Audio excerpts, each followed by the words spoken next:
Alors, bonjour pour tous ceux qui sont en ligne aussi. Faut pas les oublier, on les voit pas, mais ils sont là. Même s'ils sont invisibles, parfois. Faut les voir quand même. On va ouvrir dans Josué, le livre de Josué, au chapitre 10. On a des grandes leçons à retirer de ce livre, des victoires, des combats et des victoires de Josué. Ici, le titre, c'est « Les victoires de Josué sur ses ennemis ». Puis, il y a eu de nombreux ennemis. Il n'y a pas juste eu la ville de Jéricho, il y en a eu beaucoup d'autres, mais Dieu a toujours été là. Dieu a toujours guidé, dirigé, et merci Seigneur. Alléluia. Et qu'est-ce qui était en tête de l'armée, souvent? Ceux-là qui louaient Dieu. Ceux-là qui louaient le Seigneur de tout leur cœur étaient là, en avant de la marche. Alléluia. Alors, on va lire, pour pas lire tout ce chapitre-là, je vous encourage de le lire à la maison, par exemple. Alors, chapitre 10, on va commencer au verset 6. Verset 6. Les gens de Cabon envoyèrent dire à Josué, au camp de Gilgal, « N'abandonne pas tes serviteurs, monte vers nous en hâte, délivre-nous, donne-nous du secours, car tous les rois des Amoréens qui habitent la montagne se sont réunis contre nous. » Et ils étaient 5. Au verset 5, on voit qu'il y avait 5 rois avec une armée qui montait contre eux autres. Josué monta à Gilgal, lui et tous les gens de guerre avec lui, et tous les vaillants hommes. L'Éternel dit à Josué, « Ne les crains point. » Vous savez, quand que l'armée est beaucoup plus nombreuse que nous, puis là, tu regardes avec tes yeux des myriades d'hommes, puis toi, tu es une petite poignée. Ne les crains point. Ne les crains point, car je les livre entre tes mains, et aucun d'entre eux ne tiendra devant toi. C'est une promesse, mais il faut y croire. Josué arriva subitement sur eux après avoir marché toute la nuit depuis Gilgal. L'Éternel les mit en déroute devant Israël, et Israël leur fit éprouver une grande défaite près de Gabon. Les poursuivit sur le chemin qui monte à Ben-Héron, et les battit jusqu'à Azekah et à Makeda. Verset 11. Comme ils fuyaient devant Israël et qu'ils étaient à la descente de Ben-Hédron, l'Éternel fit tomber du ciel sur eux de grosses pierres jusqu'à Azekah, et ils périrent. Ceux qui moururent par les pierres de grêle furent plus nombreux que ceux qui furent tués avec l'épée par les enfants d'Israël. Vois-tu, c'est Dieu qui a livré le combat et c'est Dieu qui s'est chargé de cela. Plus que les enfants d'Israël. Faut remarquer ça, Dieu met sa main. Dieu est tout puissant. Ici, il s'est servi des éléments naturels. Alors, prions. Seigneur, puisses-tu nous parler par ta parole, la rendre vivante, la rendre réelle à nos yeux, nous fortifier par elle, Seigneur, nous montrer vers qui nous tourner, vers qui on devra s'appuyer, parce que tu es là, Seigneur. Et par le Saint-Esprit que tu as mis en chacun de nous, puisses-tu nous parler par cette parole, la révéler dans nos cœurs, afin qu'on puisse se voir dans le miroir de ta parole, Seigneur. Dans le nom de Jésus, je prie. Amen. Alors, le pays de Canaan, ou la terre promise, n'était pas un don inconditionnel. Il devait y entrer et en prendre possession par la foi. Et tous les dons que Dieu nous donne ne sont pas inconditionnel non plus. Il faut en emparer par la foi. Par la foi. Dieu est toujours plus disposé à donner que nous sommes disposés à prendre. Dieu nous donne, puis nous, on est très, très, très hésitants. Agissons comme les enfants agissent.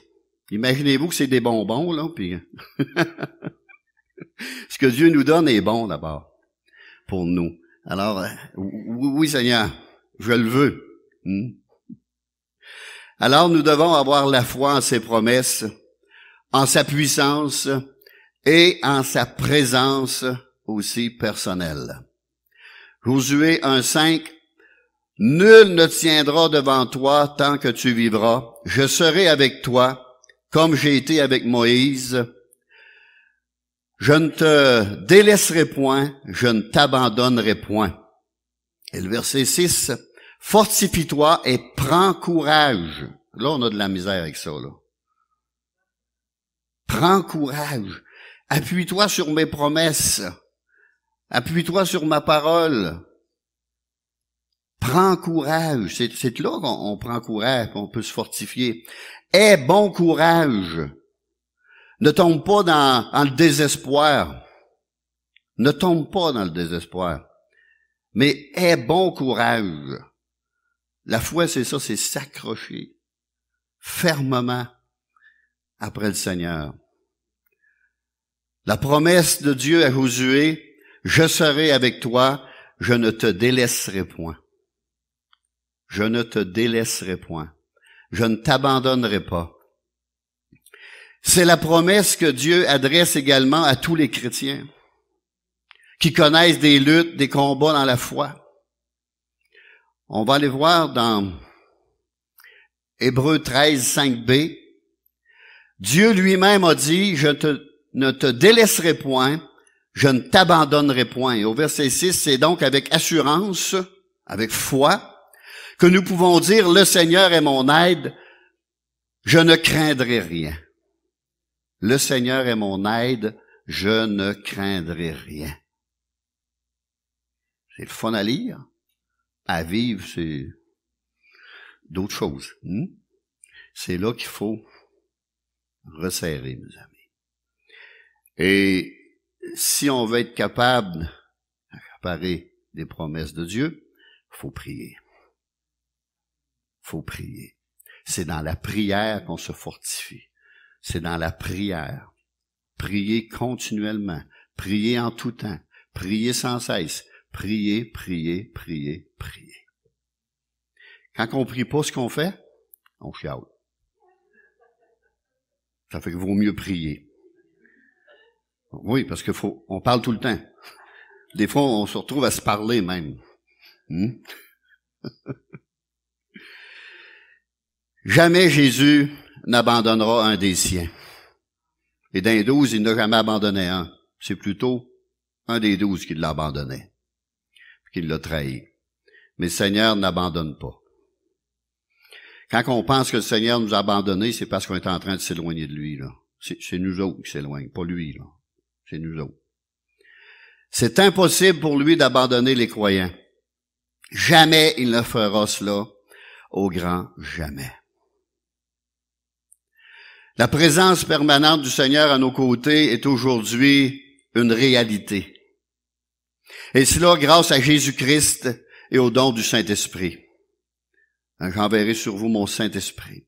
Et on sait qu'il est là, le Saint-Esprit. Alors, on a une preuve vivante. On va aller dans Josué, chapitre 1er.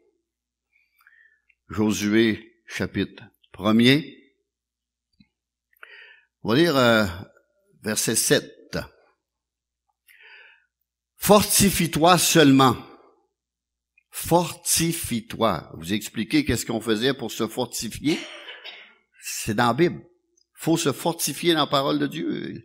Écoute, comment que fortifie-toi seulement, comment je dirais j'ai foi en moi, j'ai foi en moi. Ça vaut pas clair, ça, là. J'ai foi en Dieu, j'ai foi en Dieu. C'est ça qu'il faut dire. Et aie bon courage.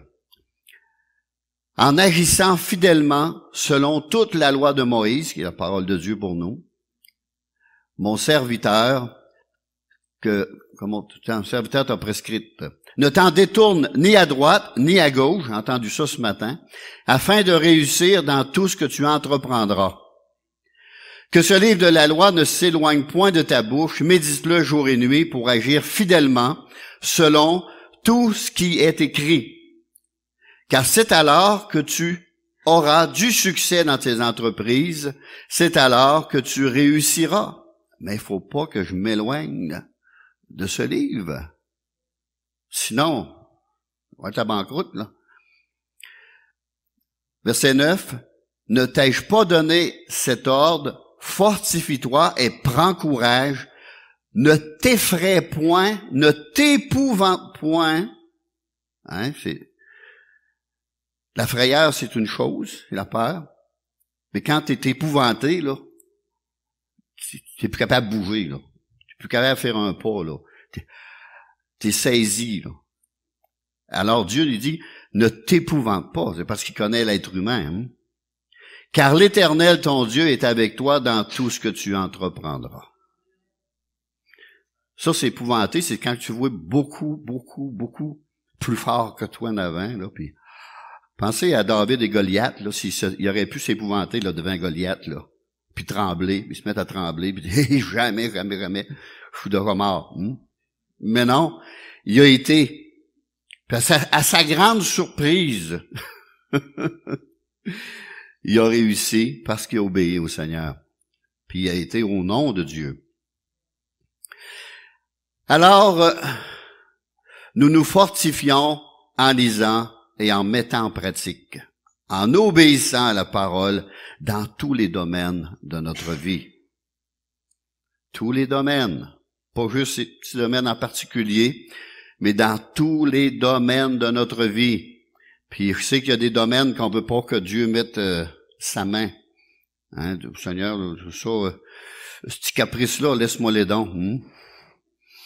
Mais ce petit caprice-là peut devenir un grand caprice plus tard, puis me nuire énormément. Alors, il est mieux de me l'enlever. C'est comme un mal de dents, ça nous avertit de quelque chose. Premièrement, Josué avait un travail à accomplir. Amen. Avait un travail de la part de Dieu. 5 rois, ici, les Amoréens, avec toute leur armée, vinrent camper près de Gabon. Une très grande ville, c'est expliqué au verset 2, je ne l'ai pas lu, mais c'était une très grande ville, fortifiée avec beaucoup de soldats, avec lequel Josué s'était associé peu de temps auparavant. Et les gens de cette ville envoyèrent à Josué un message urgent. « N'abandonne pas tes serviteurs, délivre-nous, donne-nous du secours. » Dès que les gens de cette ville s'allièrent avec Israël, ils devinrent les ennemis des Amoréens. C'est automatique. L'ennemi de ces 5 rois. Alors Israël est devenu ennemi de cela avec Josué. Mais vous savez, dans le chapitre 9, c'était du monde assez rusé, ça. La ville de Gabon. Hein. Il avait entendu dire que Josué avait détruit Jéricho. Puis eux, là, ils ont tremblé dans...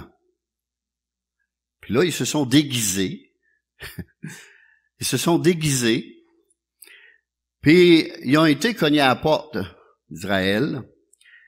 Puis là, il a dit, accueille-nous. On vient d'en dehors du pays de Canaan, parce que Dieu, c'était juste ceux au-dedans du pays de Canaan qui avaient le droit d'attaquer, pas ceux du dehors.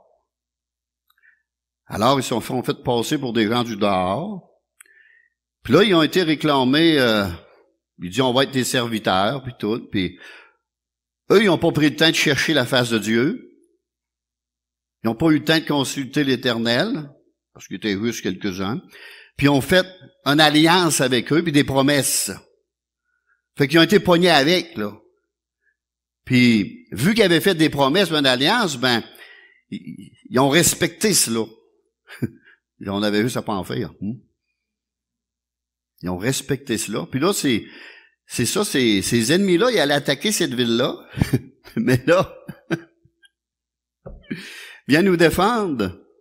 Alors Josué se trouva donc dans l'obligation morale d'aider les gens de Gabon, contre un ennemi qu'ils avaient en commun aussi, parce que là, ils s'étaient alliés avec lui. Josué avait fait alliance avec les Gabonites. Au chapitre 9, une alliance qui n'aurait jamais dû se produire, que je vous ai expliqué un peu, là. Alors, on peut dire que la ruse des Gabonites pour piéger Israël avait réussi.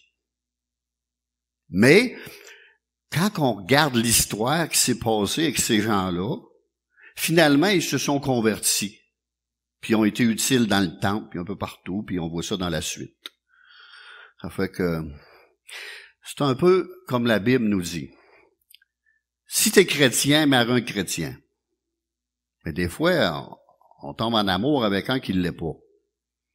Mais, on s'est mis les pieds dans un plat un peu, mais si on prie, cherche la face de Dieu, ça peut arriver qu'ils se convertissent. Puis là, merci Seigneur. Merci Seigneur. C'est un peu ça ici, là. Cet échec des Israélites était dû au fait qu'ils avaient manqué de vigilance. Ils n'avaient pas prié Dieu pour savoir qu'il agissait bien selon le conseil de Dieu. Mais c'était pas selon le conseil de Dieu. Chapitre 9, verset 14, ils ne consultèrent point l'Éternel. Et au verset 15, Josué fit la paix avec eux et conclut une alliance par laquelle il devait leur laisser la vie, et les chefs de l'assemblée d'Israël le leur jurèrent. Fait qu'ils étaient bien embarqués, là. Alors, ce n'était pas selon le plan et la volonté de Dieu, ni selon le conseil de Dieu. Dieu leur avait ordonné d'éliminer la population de Canaan à l'intérieur du pays, je me répète, mais il faut bien le comprendre, et de ne pas faire alliance avec eux, mais ils ne consultèrent point l'Éternel. Et parfois, on laisse entrer des choses dans nos vies que l'on ne devait pas. On ne devrait pas laisser rentrer, parce que la Bible est contre ça. Puis on le sait que c'est contre ça. Et on fait des choses que nous devrions pas faire aussi. Parce qu'après, on est obligé de vivre avec. Et d'en assumer les conséquences. Dans toutes les décisions que nous devons prendre, nous devons nous appliquer à chercher la volonté de Dieu et de prier afin de recevoir sa sagesse et sa direction. Mais, on le fait pas tout le temps. Ce qui nous épargnera beaucoup de problèmes et de soucis et de conséquences graves des fois. Alors il faut prier, il faut lire la parole de Dieu et avoir la direction du Saint-Esprit en toutes choses, pour toutes choses. Mais on le fait pas tout le temps. Alors, l'épisode de la conquête du pays de Canaan nous enseigne que l'avancée du peuple de Dieu va connaître de multiples égarements. Il avance, mais il s'égare d'un bord, il s'égare de l'autre, il s'égare de l'autre, puis Dieu, il faut qu'il les ramène tout le temps. On n'apprend pas à marcher sans tomber. Ça nous ressemble. C'est comme ça qu'on grandit dans la vie chrétienne, là. À force de s'embarquer les pieds dans un plat, j'aurais pas dû faire ça, j'aurais pas dû dire ça, Puis des fois, on tombe à pleine face, puis on reste longtemps à terre, puis on a mal partout, surtout au nez, puis on a de la difficulté à se relever. Beaucoup de difficultés. Mais le Seigneur nous avait dit, va pas là, il y a de la glace. Alors, deuxièmement, le Seigneur, dans sa grâce, Et sa compassion encourage Josué quand même. Même s'il a fait cela, Dieu dit, ouais, on va passer par-dessus, là. Puis il va vous défendre quand même. Merci Seigneur. Chapitre 10, verset 8. Ne les crains point, car je les livre entre tes mains. Ne les crains point, car je les livre entre tes mains. C'est ce que le Seigneur a dit à Josué, tandis qu'il se préparait pour la bataille. Et il avait besoin d'entendre ça. Et on peut dire que ceux qui désirent de tout leur cœur faire la volonté de Dieu peuvent s'attendre en toute confiance à recevoir l'aide de Dieu. Amen. Nos entreprises réussiront ou tourneront à la faillite si nous ne donnons pas place au Seigneur dans nos plans. Il y a 3 choses pour savoir si c'est la volonté de Dieu. La parole, les circonstances, les portes qui s'ouvrent ou qui se ferment, puis la paix de Dieu dans le cœur. La paix que le Saint-Esprit apporte. Si vous n'avez pas ces 3-là, bougez pas. Attendez d'avoir ces 3-là pour bouger. J'ai basé ma vie sur ça, puis j'ai toujours été au bon endroit. Bien qu'Israël ait commis une erreur en contractant une alliance avec les Gabonites, Dieu a aidé son peuple à les défendre. Il arrive souvent que le Seigneur se serve de notre incapacité à accomplir sa volonté parfaite, parce que la loi de Dieu est parfaite, là. La parole de Dieu est parfaite, puis nous, on est des imparfaits. C'est pour ça que Jésus, parfait, est venu accomplir cela à notre place. Alors, il arrive souvent que le Seigneur se serve de notre incapacité à accomplir sa volonté parfaite pour démontrer sa fidélité et son amour envers ses enfants. Parce qu'il pourrait nous abandonner, mais il nous abandonne pas. Puis on peut le comprendre, parce que combien de choses que nos enfants nous font? Pas encore. Puis ils le répètent, puis on les avertit. Mais on les aime quand même, puis on prie quand même pour eux, puis on a de l'amour, puis de la fidélité envers eux quand même, puis on les aide aussi. C'est comme ça. Puis Dieu agit pareil avec nous autres. Les enfants, là, c'est une bonne école. Parce qu'on fait pire que ça à Dieu. Jésus a dit, je suis avec vous, et il combat pour nous. Il peut et veut nous débarrasser de nos mauvaises habitudes aussi, qui nous empêchent de jouir pleinement de ce qu'il y a de meilleur pour nous. Il est le Dieu de victoire. Il est le Dieu de délivrance. Il est notre Dieu. Et il nous aime. Ne vous éloignez jamais de l'amour de Dieu. Ne doutez jamais de l'amour de Dieu. Le Seigneur nous aime. Point final. Peu importe ce qu'on a fait, allons vers lui, repentant parfois, mais il nous aime, puis il va nous accueillir. Venez à moi, dit Jésus. Venez à moi. Un autre point, examinons la méthode que Josué a adoptée. Sa méthode de travail. Au verset 9, on l'a lu, Josué arriva subitement sur eux après avoir marché toute la nuit depuis Gilgal. Wow! Toute une nuit, ils ont marché. Moi, je sais que s'ils auraient marché toute une nuit, là, je filerais pour dormir après. Pas aller me battre. Josué n'a pas perdu de temps. Premièrement, tout ce que vous faites, faites-le de bon cœur pour le Seigneur. Tout ce que je fais, tout ce que j'entreprends, je le fais par amour pour Dieu. Je le fais de bon cœur pour le Seigneur.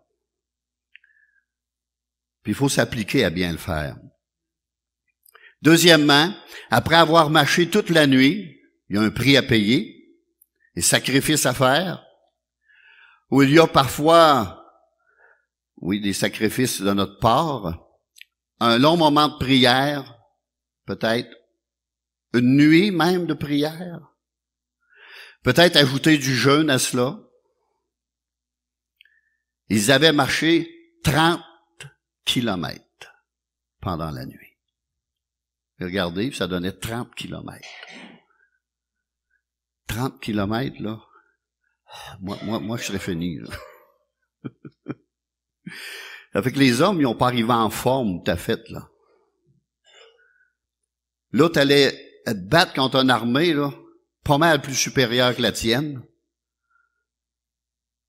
T'avais marché presque toute la nuit, là, parce que 30 kilomètres, ça prend quand même un bon moment, là.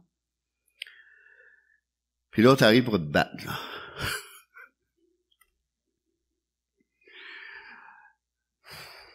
Mais ça nous montre qu'on gagne pas grand victoire sans rien faire. Fais ta part, Dieu va faire la sienne. Il va te donner la force de faire la tienne, ta part aussi.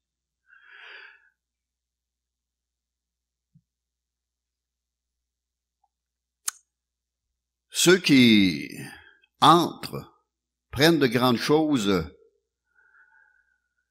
sur l'autorité de la parole de Dieu. On peut avoir des grandes choses sur l'autorité de la parole de Dieu. Puis il y en a qui savent c'est quoi une nuit de prière. Il y en a qui savent c'est quoi aussi un jour de prière et aussi une nuit dans l'abîme. Tout comme l'apôtre Paul. Paul, il savait c'était quoi une nuit dans l'abîme, là. On va même aller en lire un peu dans 2 Corinthiens. C'est bon de se rappeler ce qu'a Paul enduré, là, ou ce qui a passé, pour que des fois on y arrive un peu à cheville, là, même pas, là, mais 2 Corinthiens 11, 2 Corinthiens 11, 23. Ici, Paul avait affaire à des super spirituels, puis lui, il passait pour un minable. Sont-ils ministres de Christ? Je parle en homme qui extravague, parce que Paul n'aimait pas se vanter, c'est un homme très humble. Je le suis plus encore par les travaux, bien plus par les coups, bien plus par les emprisonnements, bien plus souvent en danger de mort. 5 fois j'ai reçu des Juifs 40 coups moins 1, 39. 4 fois 5. 4 fois 50, 200, 4 fois 40, 5 fois 40, 200. Ça fait qu'il y a presque 200 coups de fouette dans le dos. Imaginez comment ça devait être beau à voir, hein. Rempli de cicatrices. Ils n'ont pas eu la même journée parce qu'ils seraient morts, là. Mais il y avait pas un dos, il y avait un dos labouré, là. Labouré. 3 fois, j'ai été battu de verge, puis il devait frapper, hein, de bon cœur. 1 fois, j'ai été lapidé. Normalement, quand tu étais lapidé, il te lâchait quand tu étais mort. 3 fois, j'ai fait naufrage. J'ai passé 1 jour et 1 nuit dans l'abîme, d'une noirceur dans l'eau. Fréquemment en voyage, j'ai été en péril sur les fleuves, en péril de la part des brigands, en péril de la part de ceux de ma nation, en péril de la part des païens, en péril dans les villes, en péril dans les déserts, en péril sur la mer, en péril parmi les faux frères, parce qu'il y en avait des vrais, mais il y en avait des faux. J'ai été dans le travail et dans la peine, exposé à de nombreuses veilles, à la faim, à la soif, à des jeûnes multipliés, au froid et à la nudité. Et sans parler d'autre chose, je suis assiégé chaque jour par les soucis que me donnent toutes les églises. Là, il faudrait penser à notre pasteur Bisaillon. Il dit qu'il nous écoute beaucoup sur Internet. On va voir ce qu'on prêche. Il fait bien. Mais imaginez comment avec la pression que cet homme-là peut avoir sur ses épaules. Alors, il faut prier pour lui. Je suis certain qu'il y a une équipe de prière en arrière. Peut-être qu'il ne sait pas, mais il y a une équipe de prière quand même en arrière de lui, parce que Dieu, on ne peut pas accomplir des missions même sans qu'il y ait de la prière. C'est impossible. Maintenant, on va, pour terminer, examiner les armes utilisées. Chose certaine, il y avait une épée, hein? Il y avait un casque, une épée, un bouclier, ça c'est certain. Mais nos armes ne sont pas charnelles, nous autres. Elles sont spirituelles et puissantes pour abattre les forteresses du diable, de Satan. Premièrement, parlons de l'épée de l'esprit. C'est la parole de Dieu. Si l'esprit a une confiance totale en cette lame à double tranchant incorruptible et efficace pour triompher de l'ennemi et établir le royaume de Dieu, à combien plus forte raison nous pouvons et devons avoir confiance, nous aussi, à cette parole. Amen. On va aller voir dans Hébreux,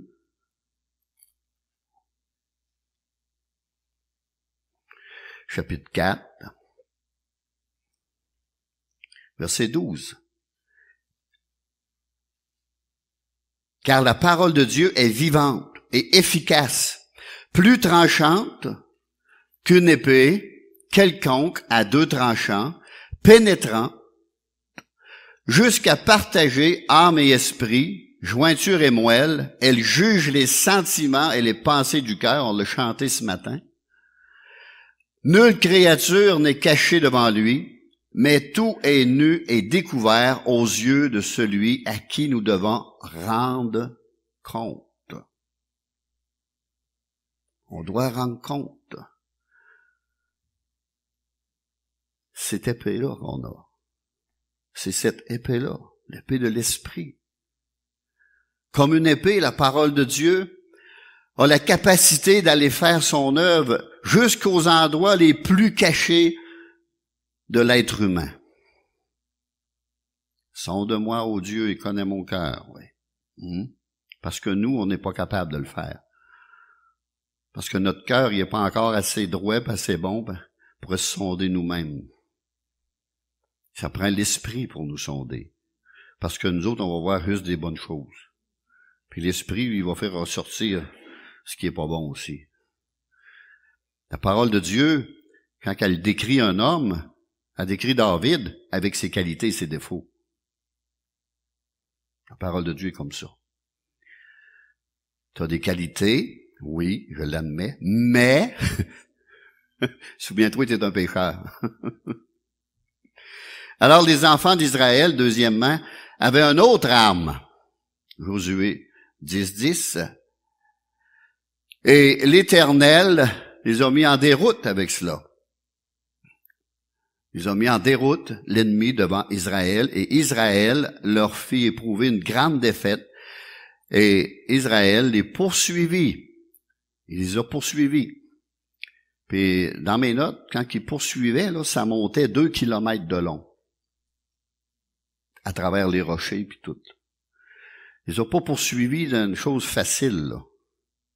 Ils étaient d'une montagne, puis là, ils escaladaient la montagne, armés, là, puis ils poursuivaient l'ennemi, là. Au verset 11, nous avons lu que d'énormes grêlons tombèrent du ciel. Et le Seigneur combat pour son peuple.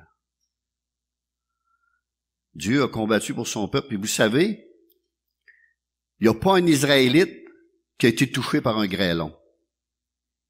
Juste l'ennemi. Juste l'ennemi. Dieu est précis. Le Seigneur combat pour son peuple. Ceux qui combattent contre la volonté de Dieu ont beaucoup plus à craindre qu'ils ne peuvent l'imaginer. On est mieux d'être son côté. On est mieux être ami de Dieu que son ennemi. Troisième arme, on va aller tourner dans le livre de Josué, chapitre 12, verset 12. à 14.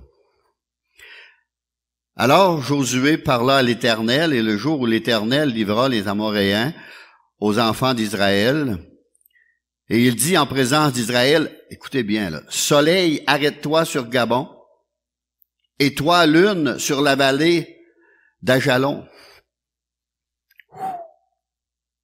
Essayez pas ça, là.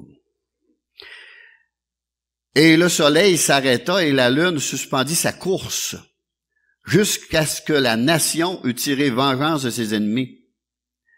Cela n'est-il pas écrit dans le livre du juste? Le soleil s'arrêta au milieu du ciel et ne se hâta point de se coucher presque tout un jour. Au verset 14, il n'y a point eu de ce jour, il n'a point eu de jour comme celui-là, ni avant, ni après, où l'Éternel ait écouté la voix d'un homme, car l'Éternel combattait pour Israël. Et c'est pour ça qu'il écoutait la prière de Josué, parce que Dieu combattait pour Israël. Alors Josué pria pour que Dieu accomplisse un miracle. Et quel miracle! Pour moi, il savait même pas ce qu'il me demandait, parce qu'il l'aurait pas demandé. Mais, laissez-moi vous dire que la vie de Josué n'a pas commencé là. Il a tout vu les miracles que Moïse a fait, puis que Dieu a fait à travers, en Égypte, puis partout, la mer Rouge, puis tout, puis après ça, il a pris la relève lui-même, puis la foi, elle a en grandissant. Elle vient de ce qu'on entend vient de la parole de Dieu. Année après année, sa foi a toujours grandi, jusqu'au point de demander ça à Dieu, là. C'est un homme de foi. Tout un miracle. Alors, à plusieurs reprises, Josué a demandé des choses impossibles aux hommes, mais possibles à Dieu seul. Il fut exaucé, et jamais Josué ne les a demandés dans un but égoïste pour lui-même. Ça peut arriver que Dieu nous exauce pas quand on est dans des buts égoïstes, là. Mais plutôt pour accomplir la mission que Dieu lui avait confiée. Alors, comment Dieu a accompli ce miracle? Ça me concerne pas, ça ne vous concerne pas. Ce n'est pas à nous d'essayer d'expliquer les miracles. Ce que nous devons faire, ce que la Bible nous demande, c'est de glorifier Dieu pour le miracle. Simplement. La manière que ça s'est passé, on va laisser ça aux scientifiques, là. Parce qu'ils restent bien surpris des fois. Alors, premièrement, Josué avait un travail à accomplir. Amen. Le Seigneur a encouragé son serviteur, ses enfants. La méthode que Josué a adoptée n'était pas sans sacrifice. Et les armes utilisées ne sont pas charnelles, mais spirituelles. Et j'aimerais qu'on puisse aller dans Éphésiens, chapitre 6, en lire un peu. Verset 10. Au reste, fortifiez-vous dans le Seigneur, et par sa grâce toute puissante, c'est pas sa grâce puissante, mais toute puissante, par sa force toute puissante, revêtez-vous de toutes les armes de Dieu afin de pouvoir tenir ferme contre les ruses du diable. Car nous n'avons pas à lutter contre la chair et le sang, mais contre les dominations, contre les autorités, contre les princes de ce monde de ténèbres. Pas les autorités en place, là, c'est au-dessus, là. Contre les esprits méchants dans les lieux célestes. C'est pourquoi prenez toutes les armes de Dieu afin de pouvoir résister dans le mauvais jour et tenir ferme après avoir tout surmonté. Tenez donc ferme, ayez à vos reins la vérité pour ceinture. Revêtez la cuirasse de la justice. Mettez pour chaussure à vos pieds le zèle que donne l'évangile de paix. Prenez par-dessus tout le bouclier de la foi, avec lequel vous pouvez éteindre les traits enflammés du malin. Prenez aussi le casque du salut et l'épée de l'esprit qui est la parole de Dieu. Faites en tout temps, par l'esprit, toutes sortes de prières et de supplications. Veillez à cela avec une entière persévérance et priez pour nous tous les saints. Hein? Priez pour nous, tout le monde, tous les saints. Alors, on n'a pas d'affaire à embarquer dans des guerres contre les autorités, nous, là, si on laisse ça au monde. Mais c'est-il facile de se faire entraîner dans ça? Très facile. On peut défendre nos droits. On a des droits, mais on a le droit de les défendre. Selon la loi aussi. Alors, pour terminer, 1 Timothée 2. J'exhorte donc, 2:2, j'exhorte donc, avant toute chose à faire des prières, des supplications, des requêtes, des actions de grâce pour tous les hommes. Premièrement, pour les rois. Nous, c'est les ministres, les premiers ministres. Priez pour les premiers ministres. C'est biblique. Vous savez, quand on marque contraire à la Bible, c'est parce que c'est un péché. Puis quand on commet un péché, on demande pardon à Dieu. Peut-être qu'on le fait par ignorance, mais quand on marque contraire à la parole de Dieu, que Dieu nous demande, c'est un péché. Priez pour les rois, pour ceux qui sont élevés en dignité, bons ou méchants, afin que nous menions une vie paisible et tranquille, en toute piété et honnêteté, qu'on peut se réunir. Cela est bon et agréable devant Dieu notre Seigneur. C'est bon. Pour Dieu, c'est bon. C'est agréable. C'est ce qu'il veut. Qui veut que tous les hommes soient sauvés et parviennent à la connaissance de la vérité. Car il y a un seul Dieu et aussi un seul médiateur entre Dieu et les hommes, Jésus-Christ, homme, qui s'est donné lui-même en rançon pour tous. C'est là le témoignage rendu en son propre temps, et pour lequel j'ai été établi prédicateur et apôtre, et je dis la vérité, je ne mens point, chargé d'instruire les païens dans la foi et la vérité. Je veux donc que les hommes prient en tout lieu, en élevant des mains pures, sans colère, contre nos autorités, bien entendu, ni mauvaise pensée, encore contre nos autorités. Qu'en a-t-il la misère avec ça? Parce qu'on a juste à se laisser aller, là, puis dans notre nature, là, mais c'est pas le bon moyen. Le bon moyen, c'est à genoux, dans la prière. C'est comme ça que Josué a vaincu. C'est comme ça que Moïse a vaincu, c'est comme ça qu'il nous demande de vaincre dans la parole de Dieu. Parce que Dieu c'est le Dieu de l'impossible, là. Ce que Dieu permet, il permet. On n'a pas d'affaire à aller contre la volonté de Dieu, là. Nous, on prie, merci Seigneur. Seigneur, on te prie pour cela.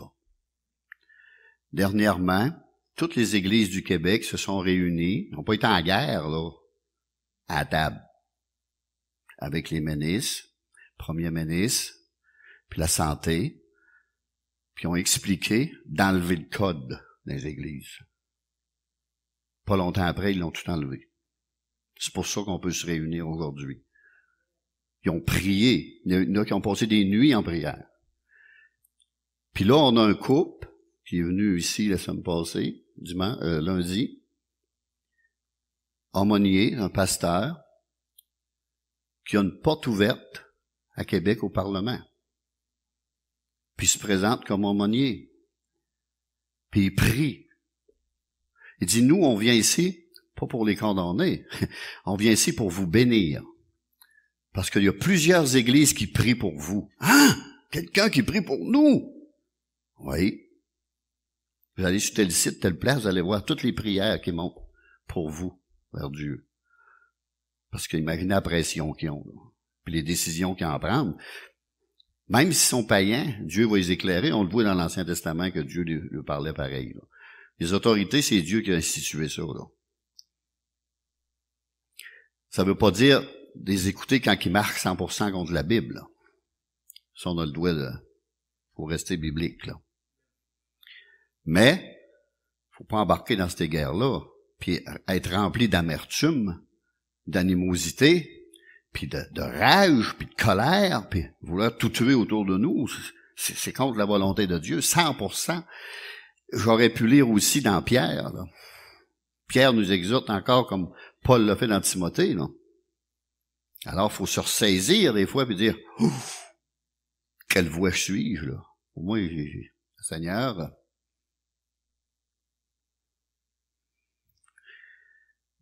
faut rester des témoignages. C'est ce qu'il faut faire. Faut continuer à témoigner, continuer à partager la grâce de Dieu, l'amour de Dieu, le bienfait de Dieu. Je lisais le journal un matin encore, je regardais les décès, puis je vois qu'il y a une personne de Saint-Honoré, Corridor Quérion, qui est décédé. Mais c'est un homme que j'ai témoigné plusieurs fois. Puis là, je me posais la question. Est-ce qu'il t'a accepté, Seigneur, ou est-ce qu'il t'a pas accepté? Il a entendu témoigner de toi. Il y en a plusieurs dans notre famille qui ont témoigné aussi. 81 ans. Hein? Mais je me demandais s'il était vraiment sauvé. Hein? Parce que c'est notre but, ça. Puis ça m'a fait drôle parce que je n'avais pas entendu parler, puis je l'ai reconnu parce que là, 6 mois, il était dans un restaurant, puis il était là. Puis j'ai jasé avec sa femme, puis toutes les fois que je le rencontrais, je jasais, puis là, je le vois dans... Oh, il est en partie, lui. Alors, on va terminer sur cette note-là. Seigneur, merci pour ta présence au milieu de nous. Merci pour ton esprit. Merci pour ta parole. Tu nous guides par elle. Tu nous redresses par elle. Tu nous corriges par elle, Seigneur. Tu nous révèles ton plan et ta volonté. Peux-tu nous pardonner, Seigneur, de tous les mépris contre nos autorités, Seigneur. Au lieu d'avoir prié, on a méprisé pour d'aucuns. Alors, nous te remercions, Seigneur, pour ce pardon qui est accordé avec bonté, Seigneur, et amour. Parce que tu prends plaisir à la miséricorde, ô précieux Jésus. Et nous voulons continuer à te louer, te glorifier, te servir, Seigneur, fidèlement, dans ce que tu nous demandes. Dans le nom de Jésus, je prie. Amen. Que Dieu vous bénisse. Saluez-vous les uns les autres. Aimez-vous les uns les autres. Embrassez-vous surtout pas.